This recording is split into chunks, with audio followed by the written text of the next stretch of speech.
Ladies માટે પેન્ટીમાં બહુ મસ્ત વેરાયટી આવી ગઈ છે. આવો તો ભાઈ બતાવો તો આ બધું નજીકથી બતાવો. જો આ રીતે રહેવાનું છે. બહુ મસ્ત કાપડ આવેલું છે.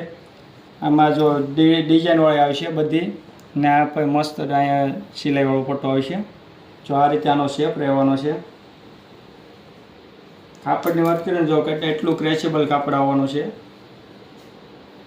ડિઝાઇન એકદમ મસ્ત આવવાની છે.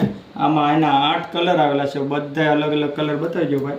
બહુ મસ્ત મટીરિયલ આવેલું છે ને જો બધે અલગ અલગ કલર છે. એમાં ને એમાં આપણે આ પિંક મેજિકમાં આવ્યું છે. અંદર ફ્લાવર વાળું મસ્ત આવે. જો એકદમ કાંઈ ઘટે નહીં. પાણી કલર આવે તો આપણે બતાવી ડેમો. જો આ રીતે પાણી કલર થઈ જાય પછી આમ ઘસવાથી પિંક કલર થઈ જાય. તો મસ્ત કલર આવેલા છે. જો એની અંદર ફ્લાવર કેવા બધા અલગ અલગ બ્લુ છે, પિંક છે, ગ્રીન કલર છે. સુપર છે. ફટાફટ લેવા આવજો. જે ગમતું એનો સ્ક્રીનશોટ લઈ લેજો ને આ રીલને શેર કરી દેજો વધુમાં વધુ ને અમારા પેજને ફોલો કરી લેજો.